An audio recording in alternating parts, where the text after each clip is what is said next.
Hi, everybody, and welcome to Story Hour. I'm your host, Daniel Marcus. My fabulous co-host is 2023 Shirley Jackson Award finalist, Laura Blackwell. And if you are new to Story Hour, welcome. If you've been here before, welcome back. Um, I started Story Hour in the early stages of the pandemic, asked Laura to join me shortly thereafter. And the intention was really to just create a space for our writer friends and us to get together and share our work and just kind of huddle around the fire and um, just create some community in a very scary time. And it has just gone so far beyond that that it is almost breathtaking. We've been here every week for over 4 years, the exception of the week between Christmas and New Year's. And we've had literally hundreds of amazing authors through these rooms, all of them under the very broad tent of speculative fiction, and really all corners of the tent, from slipstream, hard SF, soft SF, horror, dark fantasy, epic fantasy, weird, pretty much everything you could possibly imagine, horror. And every week this continues to surprise us. So we feel very privileged that we get to do this. So once again, welcome or welcome back, the case may be. We're really excited to welcome Justin Seakey and Patrick Barb. Patrick has been here before. Justin, it's your first time. And we're going to start tonight with Patrick. Patrick is the author of weird, dark, and horrifying tales, currently living and trying not to freeze to death in St. Paul, Minnesota. His published work includes the dark fiction collection Pre-Approved for Haunting, the novellas Gargantuana's Ghost and Turn, as well as the novelette Helicopter Parenting in the Age of Drone Warfare. I love that title. His forthcoming works include the themed short story collection The Children's Horror from Northern Republic Press and the sci-fi horror novel Abducted from Dark Matter Inc. His 2023 short story The Scared Room was selected for Best Horror of the Year, Volume 16. Congratulations. And you can visit him online at patrickbarb.com. Patrick, the floor is yours. All right. Thank you. Glad to be back. I am going to read a story tonight from that upcoming collection, which is out next week on July 16th. It's called, I think it's like The Children's Horror. I don't know if it's a little too bright there on the screen, but it is out from Northern Republic Press. And basically, it's a bunch of weird and strange stories inspired by all of the children's TV shows that my boys, who are now 5 and 8 years old, watched during the pandemic. So, like Story Hour, this collection was also, in a way, born during the height of the pandemic. So, without further ado, I'm going to read a story from the collection called "The Secret Society of Schrödinger's Children." Um, Up front, I'll say content warnings for um, implied child death, implied abuse, implied sexual abuse, and potential implied child abduction as well in this one. So nice and cheery. The Secret Society of Schrödinger's Children. For as long as they were lost, the children wore masks and were neither alive nor dead. But once someone found one of the children, as they were in the real world, then that boy or girl was definitively alive or definitively dead. They'd leave their mask for the next new child initiated into the society. The membership requirements were simple enough to join, but specific nonetheless. Number one, you have to join as a child. And two, the world out there can't know if you're alive or dead. Sometimes the world out there meant parents. However, for plenty of children in the society, existence depended upon their final fates remaining a mystery to caseworkers or police detectives or a social studies teacher who stared through the blinds of her classroom while a cloud of chalk dust falls on her robin's egg blue cardigan, wondering what happened to the girl in the back of the class who always wore long sleeves no matter the weather. In the case of this particular member of the society, her name was Grace, a sight easier to remember than the girl in the back of the class who always wore long sleeves no matter the weather. Grace came to the society like all of its other members. One minute she was not a member of the organization, then she was. She materialized in the cafeteria line, wearing a sundress showing her thin, bared arms and legs, pale skin mottled with greens and purples, deep royal blues. The other children, marking her arrival, whispered about the new girl with a body colored in the manner of the earth when viewed from outer space. All their quiet words reached Grace, because no secrets exist among the society's children. She smiled under her new mask. After she'd filled up in the cafeteria line, Grace sat down with a plate of macaroni and cheese, cooked carrots, chocolate pudding, and soda pop. She held up her spoon and studied the mask given by the society. In the contorted reflection, she witnessed a black-eyed, black-beaked, blue-feathered bird's head studying her right back. Then Grace touched a pale, unblemished hand, smaller than those of the other girls in her old classes from her old life, to the feathered mask, confirming the new avian visage as hers. "What do you figure, new girl? You alive or dead?"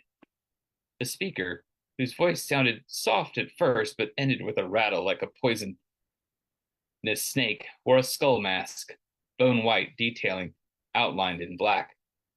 They sat close by Grace, their hands stopping short of touching the new girl's mask. Grace stared into the cold black pits of the skull mask's eye sockets. The skull mask wearer dropped their hand lower, holding it out the way an adult does when play acting formality with a child, shaking their hand, looking them in the eye. Grace's arms hung by her sides, though. Old fears flared up, her body dry kindling, and the stranger's question a long match struck true. Excuse me? Are you alive or are you dead?" Her inquisitor repeated their line of questioning.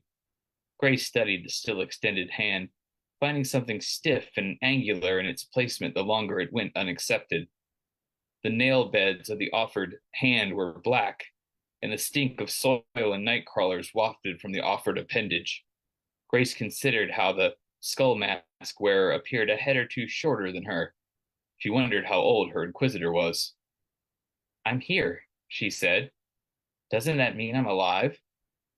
The rattling voice emerging from the skull mask covered face became a hissing, gasping laugh, a high-pitched whistling so sharp and intense Grace had to cover her ears, or at least the feathered portion of the mask set over her ears. Then another hand touched her shoulder. She spun around in her seat, pulling away from this new presence. "Don't mind Grim," the new child, who wore an old t-shirt and ripped blue jeans, with a droopy basset hound face mask covering their features, except for spikes of bleached blonde hair poking out from the dog's ears and jowls, said. This new voice reminded Grace of sunshine, toes wiggling in wet beach sand after a wave rolls in and teases the shoreline. Comforted, she took the dog-faced boy's offered hand. "My name's Marvin," he said. "Welcome to the society." From behind them, a gravelly, "I'm sorry if I came on strong there," followed.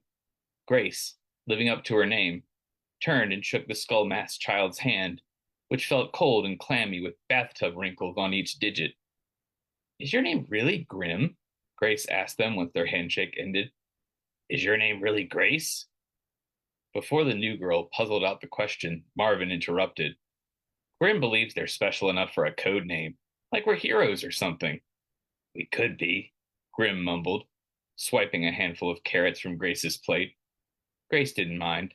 She sat still, letting Marvin, and Grim to a lesser extent, fill her in on the requirements for both joining and leaving the society. She learned about the masks, though what her companions shared amounted to more or less what she'd already assumed. When they finished, Grace's question still bubbled up inside. Her blood pumped under her motley colored skin as a proxy. "But what do you do?" she asked. Marvin and Grim exchanged inscrutable looks across Grace. The trio, Grace and her unofficial welcoming committee, waited behind the bushes of the hospital. A children's hospital, but not a children's hospital. Grace tripped over an uneven cement chunk of sidewalk. Both Marvin and Grim took one of her hands to steady her. Adults and other children walked past the trio, giving them not even a glance back. It wasn't Halloween, yet the three children of indeterminate age wore masks, and not some cheap department store masks either.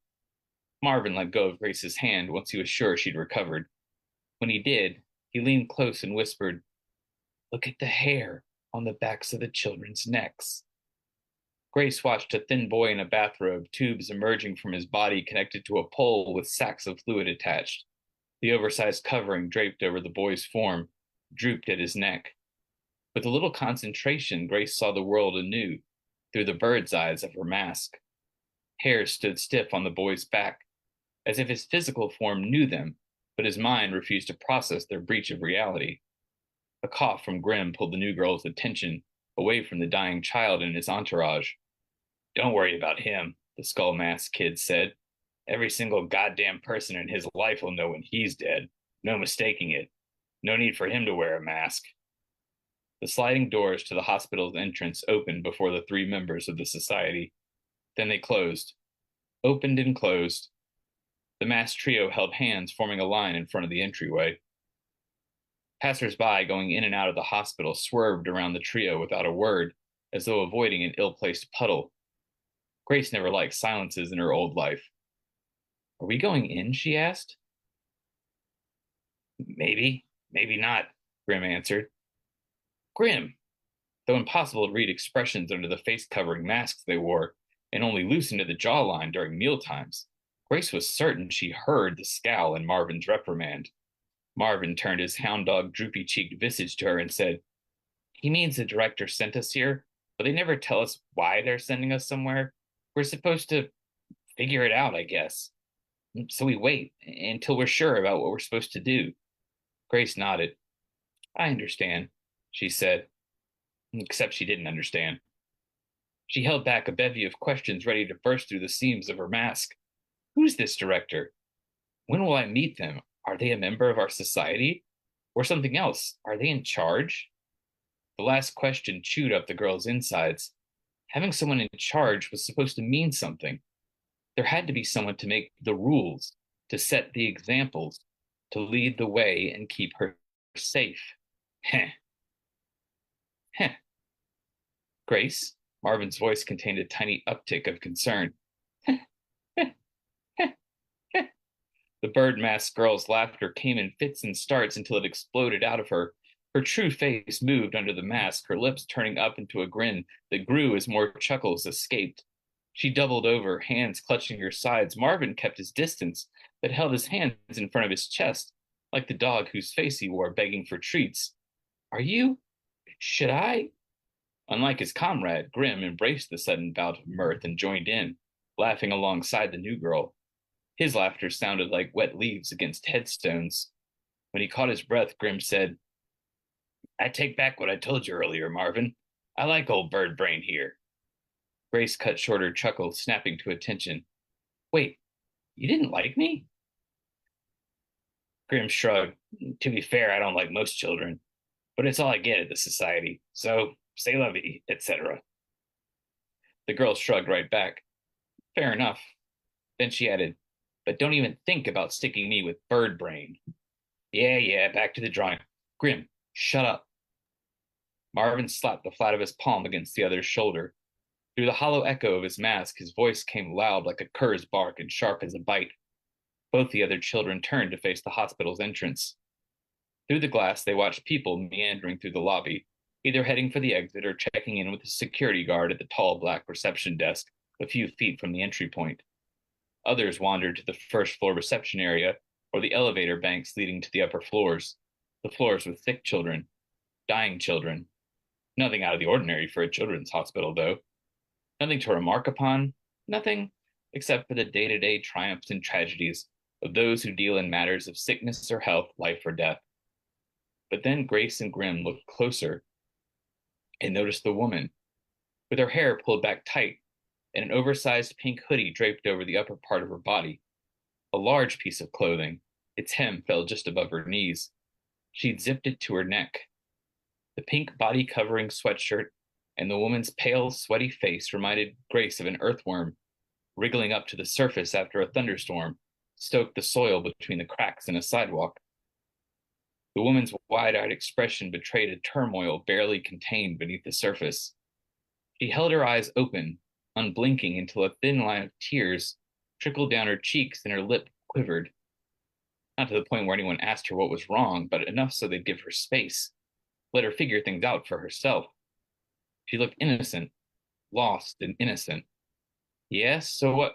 When Marvin moved to slap his palm against Grim a second time, the other child intercepted the dog-masked boy's hand. Grim shook their head. It reminded Grace of the boys in her health class who played with the life-size skeleton replica when their gym teacher went to the bathroom. She'd sat in the back of the classroom, feet tight in her old shoes, and she'd smiled and smiled. With a drawn-out sigh, Marvin pointed at the strange woman standing beyond the glass. Look down, he said. Grace followed her new friend's command. First, she noted the white dress flats, the footwear shining like lacquered snow. Who'd wear those shoes at a hospital, she thought.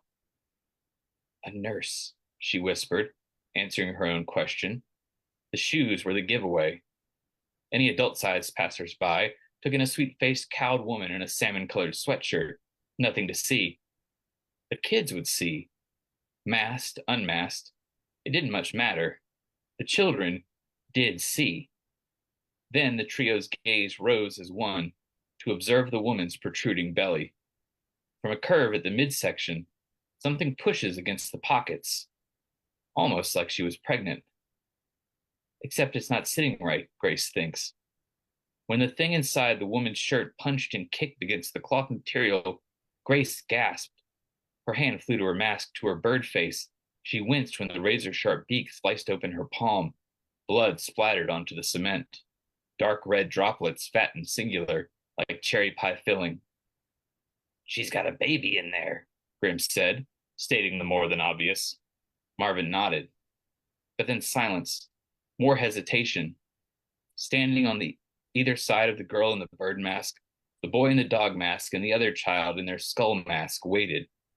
Grace wiped her bloody fingers across the front of her dress. She smeared a crude circle, then a star. She didn't check her handiwork, operating by feeling alone. We must save the child, she said. Her declaration was loud and profane, like the raucous trill of a raven. She pressed her still bleeding hand against the sliding glass door. With a heavy whooshing sigh, it slid open for her. Before Marvin could protest or Grim could applaud Grace's sudden decisive action, she was gone. On the other side of the glass, heading toward the nurse and the baby secreted away inside her sweatshirt. Back at headquarters, the director stood at rigid attention, waiting for the report to come from the 3 members sent into the field, the rookie in her bird mask and the other 2, the outcasts among the outsiders, as so many of the other children called them. The director would sigh if capable of doing so, but time left them stiff with age, always silent unless throwing their voice out wide to issue commands, or reprimand, or on the rare occasion offer praise. The Society's latest mission proved a tricky undertaking for everyone. Not only were the operatives meant to prevent a new member from joining the ranks of the Society prematurely and or inadvertently, but the director received hints regarding potential sensitive information related to one of the children selected for the mission. One of their children. Stay inside the mission parameters, they'd warned the trio. Of course, the director understood the compulsion to disobey, to look deeper for the monsters. After all, they were a child once, lost like all these others. Unlike these new children, when the director founded the American chapter, disguises went further than mere masks or glamours. They remember running through the trees, bare feet covered in the dirt of a new world, a baptism in reverse. They recalled darkness settling over the land their people tried to break. The world was unwilling to yield and was still imbued with enough power to fight back against trespassers. Then everyone disappeared, and the director found themselves hidden in a tree, not up in a tree, but inside, living but unseen by all who followed. And there they stayed until there wasn't much difference between the child in the tree and the wood of the tree itself. Then someone felled the tree and sanded it down, making a door from the tree. The door was the child the door. In subsequent years, they became the director of the secret society of Schrödinger's children. On one side of the door, the children gathered, taking orders, giving reports of the world outside. On the other side, the craftsman who changed the tree and the child into a door left a word carved marking the hiding place no one who came after ever guessed. One word, Croatoan. Another nurse stopped the three children, blocking their way forward once they'd made it inside the hospital. Unsure how to respond when the woman leaned forward, her cheerful yet wary in the way grown-ups always are of children they don't know, face close to the feathers, her lipstick-glazed mouth appearing like candle wax set in stasis. Grace looked to her companions. Forgetting how much emotion the mask hid, she was unable to gauge a proper response from their reactions, or lack thereof. Well, it's early for Halloween, but y'all sure have some darling costumes. Grace nodded, over and over again. Through the compact lens magnification of her bird's eye, she tracked the other nurse, the one with the baby hidden under her shirt. The other woman paced back and forth. Grace caught her eyeing the exit. Something between the growl of an empty stomach and the lightheaded sensation of euphoria took hold of the girl. But they'd need to get closer for confirmation. You lost? Grace stopped nodding. We're looking for our... Marvin's words came in choked, gritty sobs like he spoke through 6 feet of soil, maybe less. Aunt, Grim finished. The interrogating nurse nodded this time, standing up straight, her eyes focused on a tiny corner of the ceiling, weighing the value of the children's words against her belief. Grace exhaled. Her breath caused the feathers to fluff up around her cheeks. She pointed over to the nurse in the pink sweatshirt, the one with the secret, the one with a hand pulled inside the sleeve of her shirt, covering the gurgles and gasps of her secret. There, Grace said. There? Oh. Grace took the other nurse's hand and her companions followed. They stayed close to Grace and her escort, but not too close. Marie? Hey, hun, you waiting around for some kids? But the other nurse's words went unheeded as the nurse in pink made a sudden dash for the sliding glass doors, her face transformed into an anguished mask of its own, mouth downturned, eyes wide and streaming tears, a tragedy mask come to life.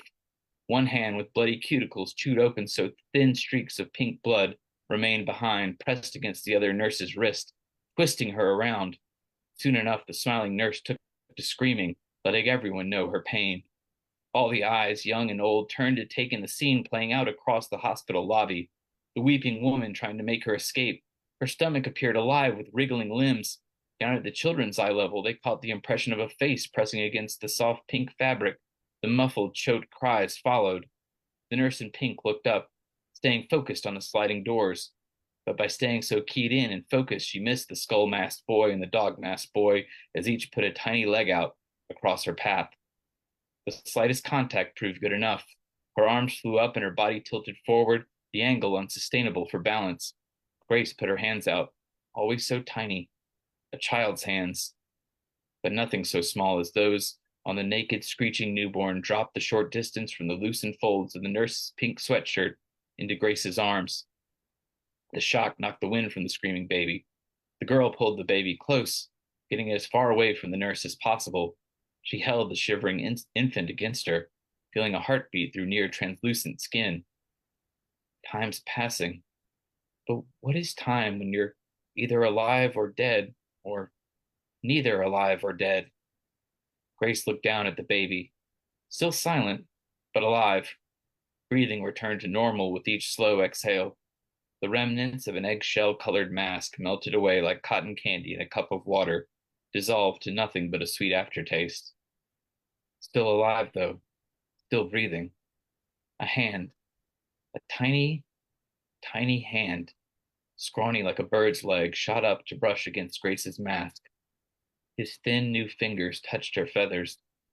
A voice spoke inside of Grace, a voice from behind the bird mask and from behind her Grace mask as well. I know you. Then hands took the baby away from her. He's okay, someone said. Good. Marvin and Grim helped Grace back on her feet. They offered no condolences or reassurances, but then she heard the voice again. By the time the detectives finished interviewing Barbara, it was close to the end of the day. They'd asked her all kinds of questions from every angle. Did she know Marie St. Anna? Did she suspect her colleague capable of stooping so low as to steal someone else's child? Was she aware of what a brave thing she'd done confronting Marie and saving the poor baby boy? What compelled her to act? Barbara kept silent about the children in the masks. No one else said anything about them anyway. The police never asked her about them. Such a strange detail to leave unremarked upon. During the barrage of questions, Barbara sensed their words crowding her, and her heart beat fit to wake the devil. She almost asked, "But what about the children?" But she held her words, letting them sit heavy on her tongue, and she swallowed them back. One of the officers left his card, a young man, well built, chiseled features, like an old movie star. Barbara blushed when she took the card. He was old enough to be his mother. Leaving the administrator's office, Barbara paused. She carried all her belongings with her. After all, she'd been about to leave when the incident occurred. Now she'd walk out the sliding doors, go home to draw a bath, and finish one of the old TV Guide crosswords she'd saved up over the years.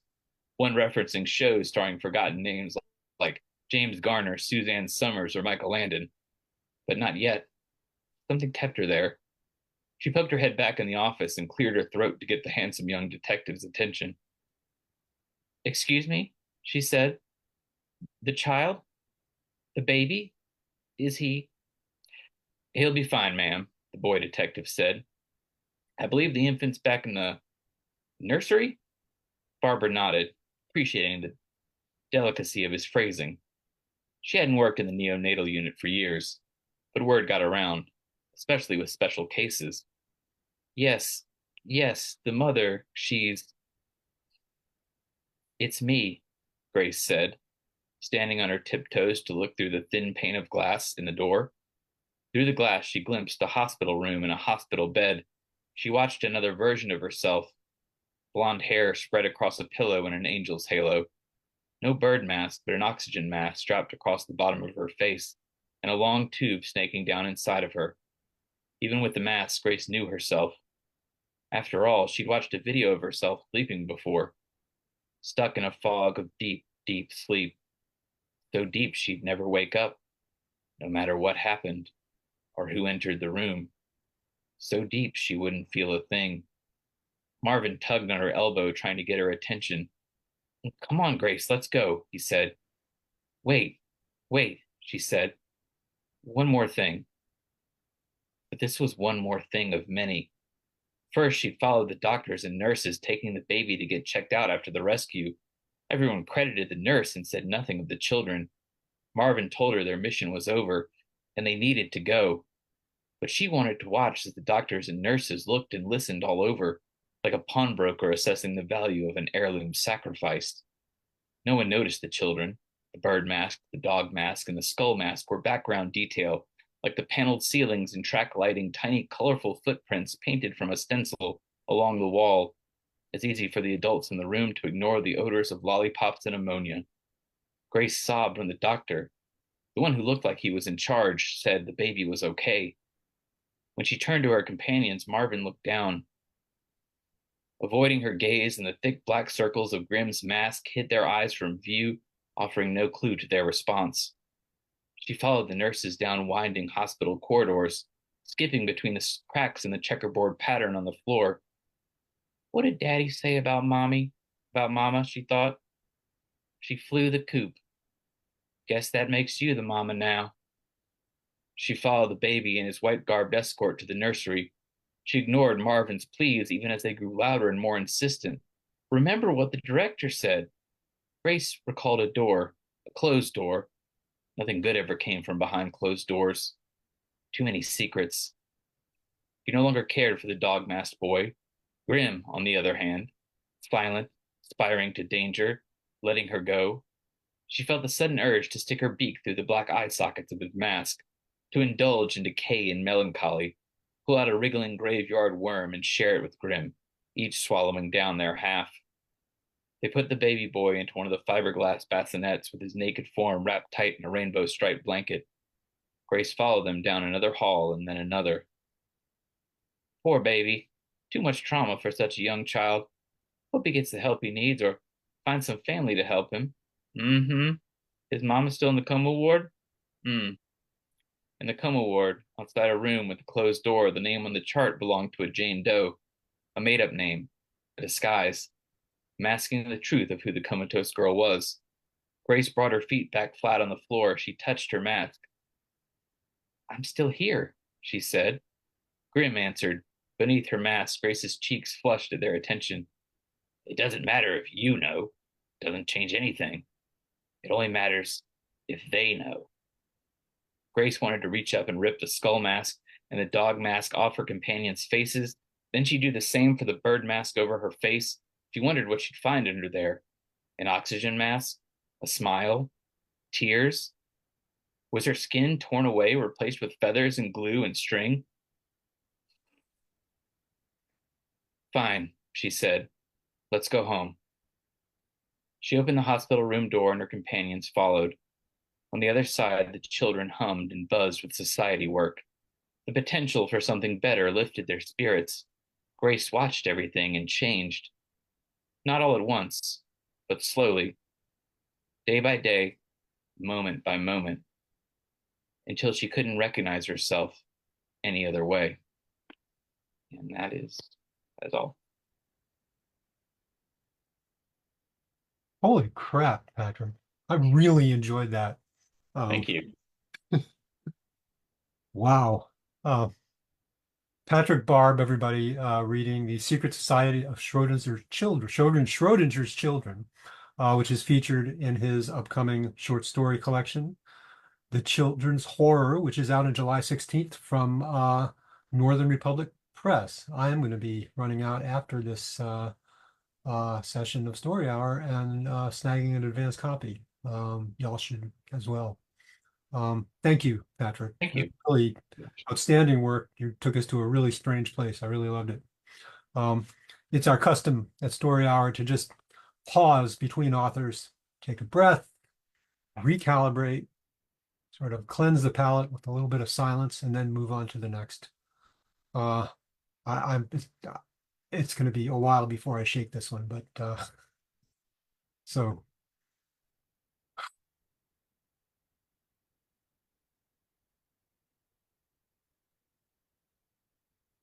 Patrick Barb, folks. Thanks, Patrick. Our next author is Justin C. Key.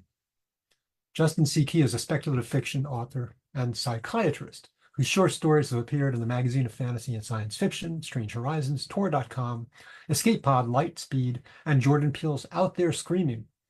He is a graduate of Clarion West, and his debut short story collection, The World Wasn't Ready for You, is out now from HarperCollins. When Justin is not working, writing, working with patients, or exploring LA with his wife, he's chasing after his 3 young and energetic children. You can follow Justin's journey at www.justinckey.com. Justin, welcome and take it away. All right. Thank you. Thank you. Thank you for having me. And yes, I will be reading a short story from my collection, The World Wasn't Ready for You, and it's out now from HarperCollins. My debut came out this past September, and I will be reading from this. Oh, and content warnings, there's profanity, and there's also reference to violence against sex workers that happens off screen. Okay. So customer service. The following email chain was presented as evidence in the case of Janet King v. Two Places at Once on Monday, January 18th, 2038. Satisfied customer reporting small issue, 49 messages. Jason King, jmarlonking@gmail.com, to customer service, info@tpao.com. Thursday, June 11th, 2037, at 9:38 a.m. To whom it may concern, I don't want to come off as ungrateful, as I have very much benefited from your services. In fact, I haven't been this productive in years. Really, that's an understatement. I don't think I've ever been this productive, but don't quote me on that. I went to my daughter's football game last month. She had 5 sacks. 5. When I asked her which one was her favorite, she said the one where she saw me cheering from the sidelines. So don't get me wrong. Two Places at Once has been a godsend. It's everything you advertised and more. But I can't help but question whether the last part of our agreement has been properly upheld. I am referring to specifically help disposal. I have read our contract multiple times, and it says under Article 13B, if at any time the customer is dissatisfied with the performance, appearance, eating habits, cost, energy expenditure, philosophy, upkeep, or virility of the help, customer may request replacement, enhancement, or disposal of said help at no extra cost. If customer decides to discontinue his or her membership with 2 places at once, customer will be responsible for the full amount of last month's payment. Disposals are taken care of within 2 weeks. All traces, correspondence, offspring, waste matter, identifications, emergent viral, bacterial, or fungal infections, outstanding medical, bar, hotel, or extracurricular bills will be eradicated and will be the sole responsibility of 2 places at once, not the customer. I filed the request for disposal 2 weeks ago and even received a notification on the mobile app that it had been taken care of. That's a nice touch, by the way. I haven't seen him since, so naturally I thought all was well. However, some peculiar things have come up in the last week. Without getting into the details, I suspect that disposal may not have been complete. Could you please look into this for me and let me know when it's been taken care of? If you need any further information, don't hesitate to ask. Best, Jason King. P.S. Your customer service line seems to be disconnected. Smiley face. Customer service to Jason King. Thursday, June 11th at 12:19 p.m. Dear Jason, I am sorry to hear that you wish to discontinue your service. Could you please describe your reasons for ending your membership with 2 places at once? We are rolling out many promotional packages that may be of interest to you, given your specific needs. Sincerely, Bridget Hannity, Assistant Director of Customer Service. 2 places at once, when failure is not an option. Jason King to Customer Service, Friday, June 12th at 3:44 p.m. Dear Bridget, I apologize. I explained why I chose to end my membership to customer service a couple weeks ago over the phone. I shouldn't have assumed you already had that information. In short, your service worked so well that I don't need it anymore. At first, it was great. The help handled my work meetings while I was able to spend more time with the wife and kids. I went from feeling like a constant failure to finding happiness both at home and at work. As you know, my firm was in the middle of a merger that has since been finalized. With that out of the way and some extra hands around, I've been able to slowly get my own rhythm going. I just haven't had that much need for the help lately. I enjoy his company from time to time, though now I see why people say I can talk the ears off a rabbit. All in all, I thought it was unfair to have him just waiting around in the basement all day for something to come up. Occasionally, I would call on him in the middle of the night to do the dishes, but what kind of life is that? You know, that's the real beauty of this service you've created. I think it would be very effective to run a campaign offering a 6-month package with the promise that at the end, you'll be so organized you won't need help anymore. I think it can open up your market to a lot of people who don't think paying for such a service long term is realistic. I majored in marketing, if it means anything. That all said, would you be able to look into the aforementioned issue? A few days ago, the best man for my wedding, Brian, called me in a panic to tell me he'd seen me out to lunch with another woman and that I need to be careful. It took me a while to convince him that it wasn't me. Obviously, it would be best to avoid these types of misunderstandings occurring again in the future. Also, my wife was very happy that I had breakfast ready for her when she woke up this morning. But I slept in. I don't ever remember giving the help a key. There's no rush on this, just whatever you can do. But the earlier, the better, if possible. Thank you, Jason. Customer service to Jason King, Friday, June 12th at 5:12 p.m. Dear Jason, I'm glad you enjoyed the service. It sounds like Two Places at Once has really had an impact on your life. We're willing to offer 50% off for the next year if you choose to keep your membership with us. In fact, we'll throw in a free signed copy of Living with the Help: How to Maximize the Other You by Charles Dicker, MD, CEO, and founder of Two Places at Once. Sincerely, Bridget. Jason King to customer service, Monday, June 15th at 8:45 p.m.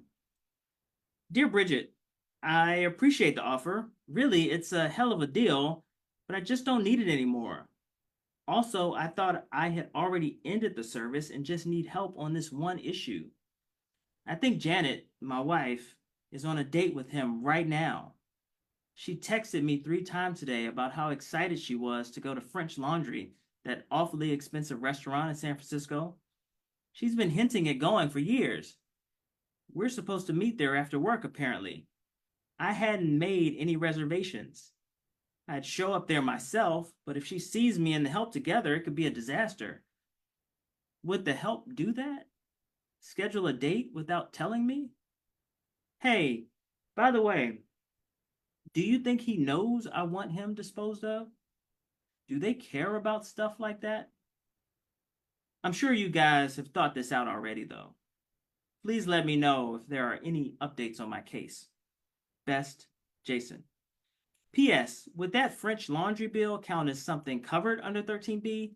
I just looked at their website and they have a fixed menu of $350. $350.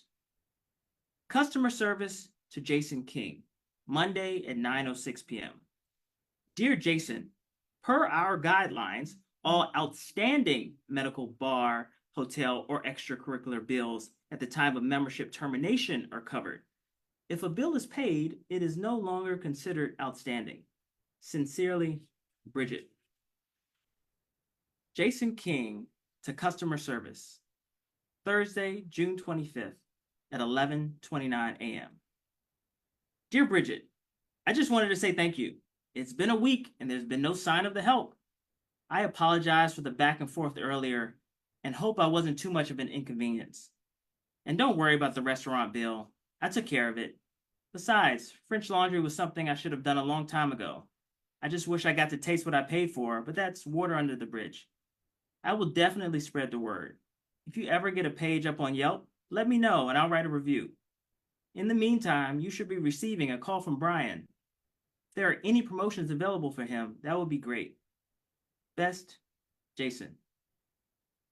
Jason King to customer service, Wednesday, July 1st at 11:01 p.m. Dear Bridget, I tried calling your offices multiple times in the last few days. In fact, I used my one call after they booked me to try to reach you. Your number is still 212-555-0961, right? And yes, I said booked me. I was in jail. Police officers barged into the middle of a meeting with Johnson and Becker. It was like a movie. I think someone even said, "What's the meaning of this?" I calmly told the officers that this must be some kind of mistake, and they slammed my face against the wall. Needless to say, things didn't go well. My wife bailed me out. That, French Laundry, and the monthly maintenance fee that I still seem to be paying are starting to drink me dry. Thankfully, I was able to explain to my boss that it was all a misunderstanding. They're not going to fire me, at least not yet. They put me on paid administrative leave. They think I murdered a hooker. A hooker. They have me on security camera entering a hotel with her in Harlem. They said I slit her throat and cut off her hand. Who does that? I want to work with you here, but at the same time, they think I murdered someone. I can't help but think that I have no choice but to go to the authorities and tell them everything. I know I'm contractually obligated to consult you about such incidents before reporting to the police, so please advise. Best, Jason. Customer service to Jason King, Thursday, July 2nd at 8:53 a.m. Dear Jason, if you are going to have extramarital relations with sex workers in public, we advise you to utilize the help. Sincerely, Bridget. Jason King to customer service, Thursday at 10:01 a.m. Dear Bridget, you're kidding, right? I didn't take the hooker out. The help took the hooker out. Customer service to Jason King, Thursday at 10:32 a.m. Dear Jason, would you like to change your extracurricular activity settings? Bridget. Jason King to customer service, Thursday at 10:54 a.m. No, no, no. I don't want to change any settings. This helper isn't supposed to be around anymore at all. But first things first, is there any way for you to call the authorities and tell them it wasn't me? Technically, this wouldn't be a homicide since the individual died by fault of a company product. At worst, you'd be hit with a wrongful death lawsuit. That's assuming this woman had any family at all. Even then, lawyer fees are expensive, and we can make a case for reckless use on the part of the victim. I'd be willing to represent you. It'd probably be better to talk over the phone. Please call me at 415-555-5704. Best, Jason. Customer service to Jason King, Thursday at 3:12 p.m. Dear Jason, under Section 2F, two places at once is not responsible for any illegal activities conducted by the help while under the management of the customer. Best, Bridget. Jason King to customer service, Thursday at 4:16 p.m. Figures. Okay, fine. That's fine. Just please, please, please, please dispose of the help. I'll figure something out with the legalities of it all. I'm a lawyer after all. His DNA isn't an exact replica of mine, right? Customer service to Jason King, Friday, July 3rd at 11:05 a.m. Dear Jason, have you filled out an official termination request? If not, please fill out the attached form, print it, sign on the dotted line, a wet signature is required, scan it, and return it to this address. Your request should be fulfilled within 5 to 10 business days. Annie Rains, Assistant Customer Service Coordinator. Attached file, disposal request.pdf. Jason King to customer service, Friday at 11:07 a.m. Dear Annie, ? Are you ducking kidding me? Where's Bridget? Check your files. I've already put in a request. Best, Jason King, sent from my mobile device. Please excuse the typos. Customer service to Jason King, Friday at 1:37 p.m. Dear Jason, Bridget only works Monday through Thursday. Today is Friday. I do not see any past requests from you in our record. Please fill out the attached form, print it, sign on the dotted line, a wet signature is required, scan it, and return it to this address. Your request should be fulfilled within 5 to 10 business days. Best, Annie. Jason King, the customer service, Friday at 2:03 p.m. I worked late last night when I was called in to consult on a project. Being on leave, I had to play ball. I'm on thin ice here. I missed Nikila's championship game. While I was still at the office, their coach sent out pictures from the post-game celebration.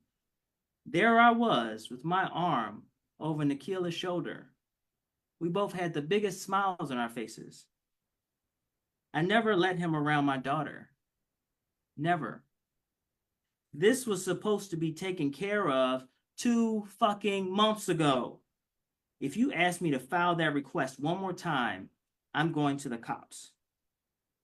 Customer service to Jason King, Friday at 2:50 p.m. Dear Jason, I'm sorry that you are upset. We at Two Places at Once put utmost value in our customer satisfaction. I have bypassed the need for a termination form and submitted your request for expedited processing. Best, Annie. Jason King to customer service, Tuesday, July 7th at 8:54 a.m. Brian's dead. He's fucking dead. What the fuck did you make? Jason King to customer service, Tuesday at 9:30 a.m. Dear Bridget, Annie, whomever, I apologize for the harsh words. It was unprofessional of me, and I apologize. I told Brian about the help. Normally, this would be a breach of Section 7C, but Brian signed up for one of your calendaring services and technically was a customer. Anyway, I had him follow the help after one of the dates with my wife. They do that a lot lately, and update me through text. He followed the help to the Bronx and saw him meeting up with a small group of people outside a warehouse. Then Brian stopped texting. I hadn't heard from Brian in 2 days. They found him floating in the Hudson River this morning. They think it's suicide. But I know Brian. He was the happiest guy on the planet. You did this. You. Jason King to customer service, Thursday, July 9th at 5:20 p.m. Dear you, I received a package today. Brian's hand. The note said, Dearest Original, your life gives me tremendous joy. Please accept this gesture of my appreciation. With warm regards, Help. I think the bastard was trying to make a joke with gesture and hand. I don't know. Please advise. Jason King to customer service, Thursday, July 16th at 9:07 a.m. Dear you, my wife left me. Not that you care. She took Nikila and just left. I thought the murder allegations would get to her sooner or later. They didn't. What finally did it then? She saw me kissing some 20-year-old outside a restaurant 2 blocks away from her job. I told Janet everything. Yeah, I breached the contract, so shove it. I really poured it all out for her. And you know what? She already knew. She said the help told her 3 darn diddly fucking months ago, and she was just waiting for me to come out with it. He told her that I purchased him so that I could sleep around without my family finding out. She threatened to call the cops if I try to contact her. Would you mind calling her for me? 415-555-7656. If she hears it from you, maybe she'll believe me. Maybe she'll come back home. She's with that monster. Her and Nikila, with that monster. Customer service to Jason King, Thursday at 10:30 a.m. Dear Jason, only those who have signed the agreement may have formal correspondence with 2 places at once. I checked over your record and do not believe Janet King is part of your plan. Would you like to add her for an additional $199 per month? Bridget Hannity. Jason King to customer service, Thursday at 10:49 a.m. I've decided you're a robot. Yes, definitely a robot. Jason King to customer service, Monday, July 20th at 12:31 p.m. Dear Bridget or Annie or whomever, I went into the office today. The boss looked at me, said, how's it hanging? Being the fool that I am, I thought maybe a small portion of my life was still intact. I said, I'm surviving, Carl. You? Next thing I know, 2 steroidal guards are throwing me out the back. A code phrase? Who says how's it hanging anyway? Your damn abomination must have told them everything, but he's pretending to be me. You'd think a bunch of lawyers would consider that, hey, maybe the imposter got there first. What's up with your policies now, huh? Isn't the help breaching all kinds of codes by telling everyone? At least I still have the house. But without Janet and Nikila, it feels so empty. Would he hurt them? Jason King, the customer service, Wednesday, July 22nd at 4:26 p.m. I messed up. Nikila saw me. I just wanted to see her to make sure she was all right. I waited for her after school, but the help was there. She saw both of us. She was so upset. Janet was upset. I didn't know what else to do. It was all out there. I confronted him. I called him a liar. I made a big scene. You might even hear about it on the news. He's strong. He broke my jaw. When they were leaving, I heard him tell Janet he'd take care of me. Damn, he's strong. Please advise. Customer service to Jason King. Wednesday at 5:03 p.m. Dear Jason, damages of 2 places at once property is strictly prohibited under Section 3C. I have looked into your request, and we have been very patient and accommodating. The disposal process takes up to 5 to 10 business days. May I remind you that weekends are not business days. Also, please factor in holidays. Still, we at 2 places at once highly value customer satisfaction. If your helper is not performing to your standards, you can always utilize the code phrase to deactivate him or her. Sincerely, Bridget. Jason King to customer service. Wednesday at 5:06 p.m. There's a code phrase? You fuck. Jason King to customer service at 5:16 p.m. Dear Bridget, I am kindly requesting the code phrase to disable the helper that I ordered on Monday, April 6th of this year. I will be more than happy to cover any costs associated with prematurely disabling the model. Thank you, Jason. Jason King to customer service. Wednesday, July 22nd at 8:27 p.m. Shut. He just pulled into my driveway. What's the code phrase? Jason King to customer service at 8:39 p.m. He went next door to Maureen and Joe's house. He's knocking on their door right now. They have our spare key. Please don't be home. Please don't be home. Please. Shut. They're home. Jason King to customer service at 9:29 p.m. He killed them. He ducked and killed them all. Jason King to customer service at 9:41 p.m. I called 911. What's the damn code phrase? Customer service to Jason King at 10:01 p.m. Dear Jason, code phrases are reserved for absolute emergencies. Are you experiencing an emergency? Sincerely, Bridget. Jason King to customer service at 10:03 p.m. Yes. Customer service to Jason King at 10:03 p.m. Dear customer, our offices will be closed until Friday, July 24th for professional development. For urgent matters, please call and leave a voicemail at 212-555-0961. We will get back to you as soon as possible. Best, the 2 places at once team. Jason King to customer service at 10:04 p.m.